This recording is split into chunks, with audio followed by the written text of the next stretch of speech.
Hello and welcome to AWS session today. Today, we will be particularly learning how to deploy a Spring Boot application using ECS Fargate type. As well as we will create the load balancer so the user, when they will be contacting to the microservices or Spring Boot application, their request, the traffic will come through load balancer. Now, there are a few more things as you see because it is a complete reference of AWS continuous integration and continuous deployment. In this tutorial, we will be using code commit, which is AWS code commit as code repository, code build for building Docker image, Elastic Container Registry, the ECR service for storing the Docker image, then code artifact for artifactory for packages. For container orchestration, we will be creating ECS Fargate and code pipeline to automate the deployment. So if you want to know how to create this bigger list of tasks, then please check the tutorial link of the complete reference of AWS CI/CD in this video description, because in this tutorial, I am particularly focusing on ECS Fargate deployment and creating the application load balancer and pointing to the Fargate tasks. So now let's move and start creating ECS Fargate. First, we will be creating cluster, then task definitions, then services. And after that, load balancer and target group. And we will deploy the Spring Boot application and we'll check how it is working. Let's move. I'm logged into my AWS management console. So our first task is to create a cluster. So let's search for ECS, which is Elastic Container Service. Click on clusters, click on create cluster. Select the first option, which is network only. Click on next step. Give a cluster name. I'm not creating any new VPC for this cluster, so let it be unchecked. Click on create and the ECS cluster has been created. Click on view cluster. The cluster has been created. Now we have to create the task definition. So click over task definition. I have one task definition already created, that is for another tutorial only. So we'll be creating a new task definition here. Click on create new. Now there are two options, Fargate or EC2. So we are selecting Fargate. Click next step. Give a task definition name. Select a role. Select ECS task execution role. The network mode for this task type will always be AWS VPC. Keep this task execution role as ECS task execution role by default as it is. And task memory, let me allocate some memory. So I'm just selecting the minimum available, which is 0.5 GB, and allocate the memory for task CPU, which is 0.25 virtual CPUs. Now we have to add the container in this task definition. So click on add container. Give a container name. Well, now it is asking the image. It means that this container is nothing but to hold the instance of the image, and the image means the Docker image we have created, means the Spring Boot application whichever I'm talking about, we have created the Docker image. So let me show you the Spring Boot application a little bit. Here is the Spring Boot application. As you see, it is a very simple Spring Boot application where I have only one REST controller which says one GET call with /welcome, and it will show welcome to AWS Tech Guide. There is nothing else. In pom.xml, it is simply I have created this Spring Boot application from Spring Initializer. There is nothing special into it. Now there is a Docker file because we will create the image of this Spring Boot demo application.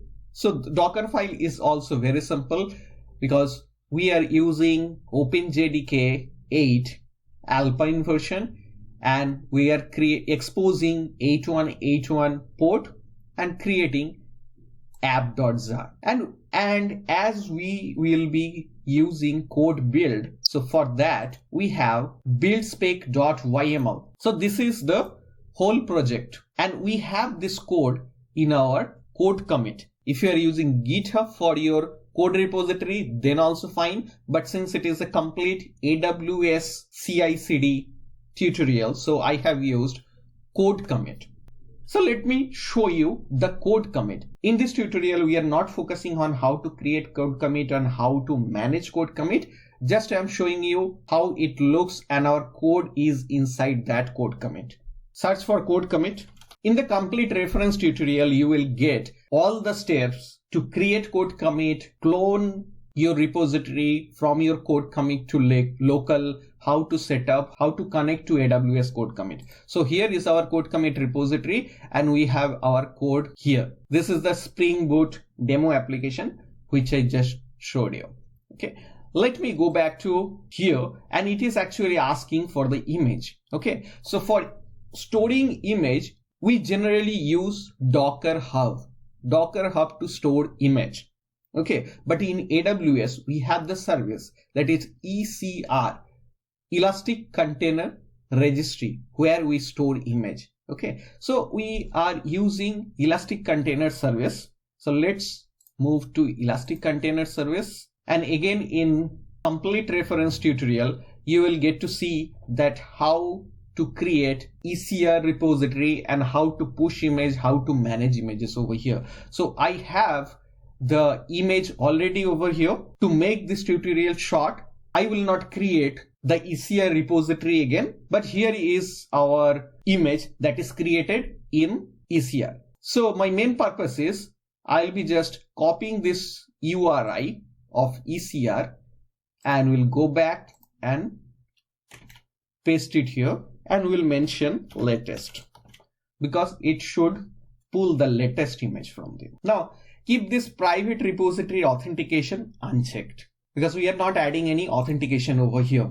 Okay, that's why we're keeping it unchecked. Now memory limit, you have to specify a memory limit, that is a soft limit it is asking, and there are two kinds of limit, hard limit and soft limit. So in soft limit I am just adding, as it is by default showing, 128 MB. Okay, and if you are adding a hard limit, means after soft limit you can add the hard limit. Hard and soft limits correspond to the memory and memory reservation parameters respectively in task definition. Port mapping.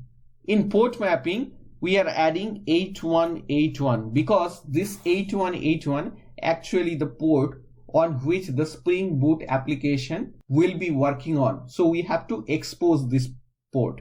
Okay, remember this, if you have a different port, you do it differently, or by default port is 8080 definitely.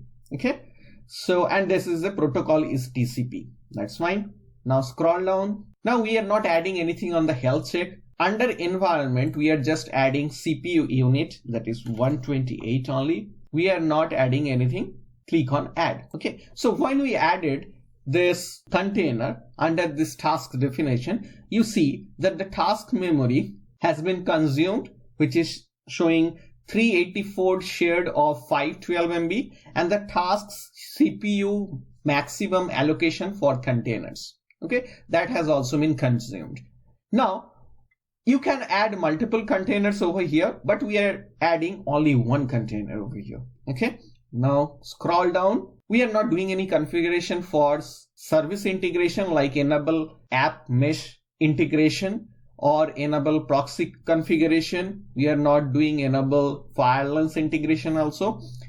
You can create tag for it. It is a good practice to create tag for it and click on create. So it's showing that it has created the task definition over here. So click on view task definition. So here is our task definition has been created. So let's go back to our cluster. So here is our cluster. Click over the cluster. Now we have to create service. Cluster is showing active and there is no pending task count, running task or active service count because we have not created the service. Now let's create the service. Before creating the service, we will be creating application load balancer and the target group. Let me tell you the reason. Because we want that when we will be deploying our Spring Boot application in tasks, the traffic should come through application load balancer, not directly to the tasks. So there will be one application load balancer in front of multiple tasks, and the application load balancer will balance the load by distributing the traffic to multiple tasks instances. So let's go and create application load balancer. Search for EC2, click on load balancer, click on create load balancer, click on HTTP type, which is application load balancer, click create, give a name, and it should be internet facing. Okay, and the IP address type should be IPv4. Now scroll down and under availability zones, select the VPC. Let me select the default one, and under default one, select more than one subnets, because once it will be creating the tasks instances, it should be spreading across more than one availability zones. So let me create, suppose B and D.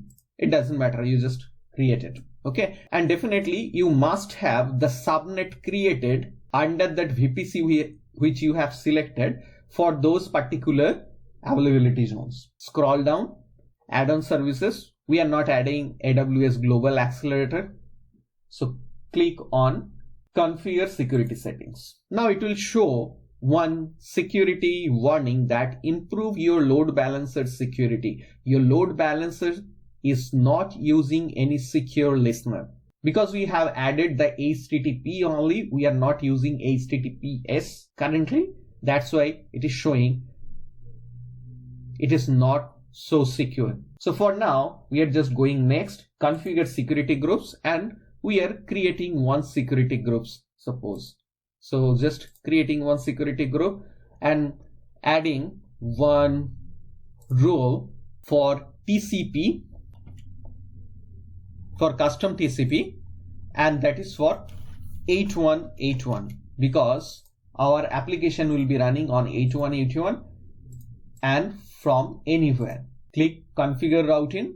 Let me give a name first. Click on next, configure routing. Now this is where we are creating one target group and tagging with the application load balancer. So it is a new target group. Okay, TG, just give a name. Well, target type, select IP, protocol HTTP, port 80, protocol version HTTP 1, let it be, and health check. This is a very important part because our application load balancer will try to connect to this path, and if it gets HTTP 200 response, for which is the OK response, status good response, then the instances will be healthy. So in our case, as I showed that it is just in our application, Spring Boot application, it is just a GET mapping. We don't have any authentication related to it. So simply if it just calls /welcome, it should get a 200 response. So let's go back and I'm putting welcome. Now click on register targets. Currently we have 0 total IP addresses. Let it be. Click on review. Just review it and click on create. Now our load balancer has been created. Let's close it, and our load balancer has been created. And go to the target group. You will see that our target group is also created with it. Now let's go back to our cluster. And now we will be creating a service. Click on create, select launch type Fargate. Our task definition, which we have already created, so it is coming on this task definition, and this another one is coming from my another tutorial, so that is for different purpose. But you understand here that when you are trying to create one service, you can select your task definition. You can have multiple task definition, but you can select the particular one which you want in your service to launch. Okay, revision, we need the latest one, platform version latest, cluster it is AWS demo, service name, give a service name which is AWS demo service. Number of tasks, it is actually for replica services, set the number of instantiation of the specified tasks definition. So for now, suppose I give it 2. So I need always 2 instances of my task definition. I'm not changing the minimum healthy percent or the maximum percent. Just scroll down, deployment type, keep it as rolling update. I'm not changing anything. Now click on next step. Select the cluster VPC. Now we have one cluster VPC that is already created by default. So I have just selected the default VPC. You can definitely, if you have your VPC already configured, custom VPC, you can select that.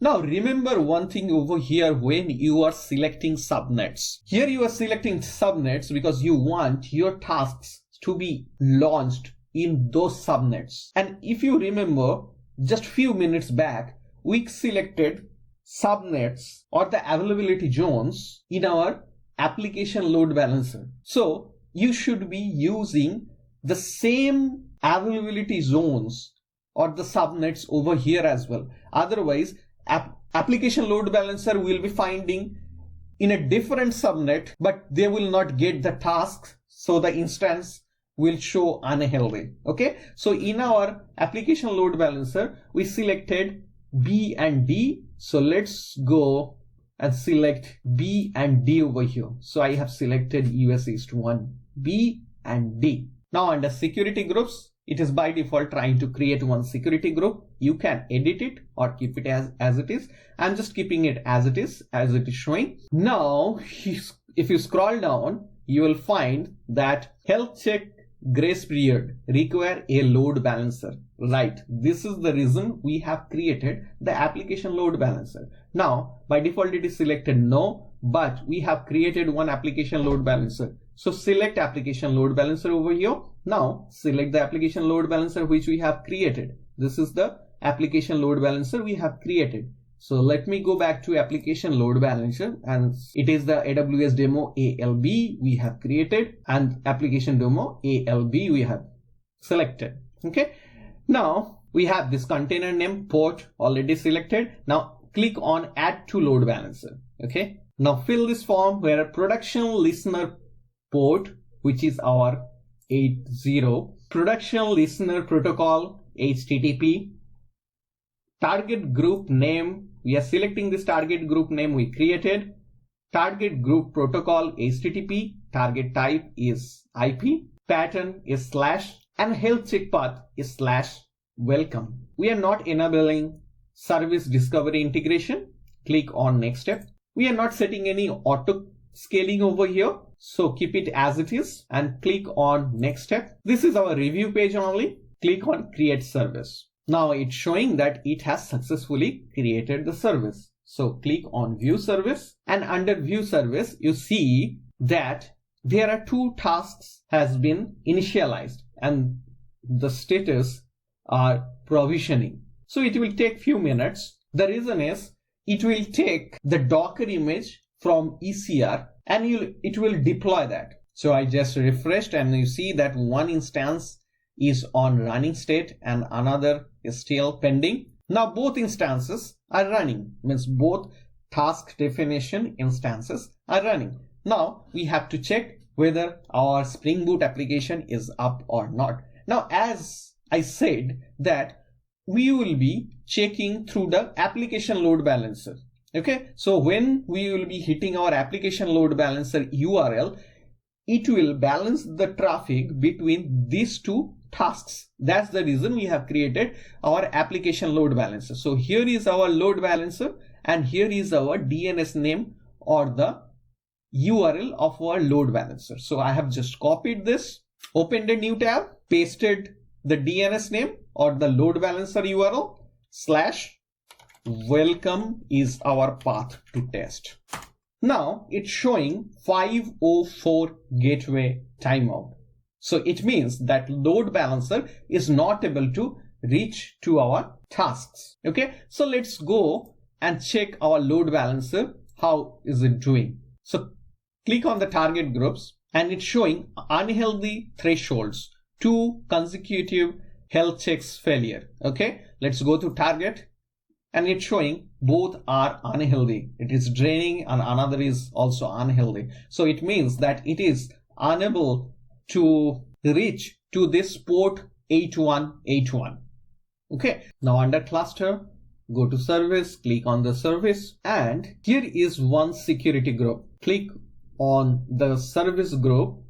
This is SJ. Now check the inbound roles. We have this inbound roles of TCP 80 only, but we should have the 81812, the custom TCP port. That's the reason it is our application load balancer is not able to connect to the services. So save the role.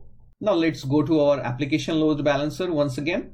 I'm just copying the URL. Open the browser tab /welcome. It's showing our message, welcome to AWS Tech Guide. If you click on stopped, you will find if there is any stopped instance, and it is showing that the reason. It's showing task failed ELB health checks in target group this. So it is always good to know that how you can troubleshoot and fix the issue. Hope you have learned something. I'm just revisiting what we have done so far. We have done only this Fargate deployment and application load balancer part. The complete reference part, which is code commit, code build, elastic container, registry creation, code artifact, and creating code pipeline, those are mentioned in detail, each and every step as an IT developer. How you can create and manage those are into a separate lesson, and I have shared the link in the description box below. And in this tutorial, we have created one cluster, one task definition. We have created 2 tasks instances, 1 services, created 1 load balancer. Thank you for watching this tutorial. If you have any question, please write in the comment box below. And again, I am telling you, the bigger part of this tutorial is the complete reference of AWS continuous integration, continuous deployment using code commit, code build, ECR, code artifact, AWS Fargate, and code pipeline are into a complete reference tutorial. I will share the link in this video description. And that complete reference tutorial has been created for the application developers or the cloud developers who are developing applications as well as they are deploying, creating CI/CD pipelines using various services of AWS. So once again, thanks for watching. See you in our next session. Thank you.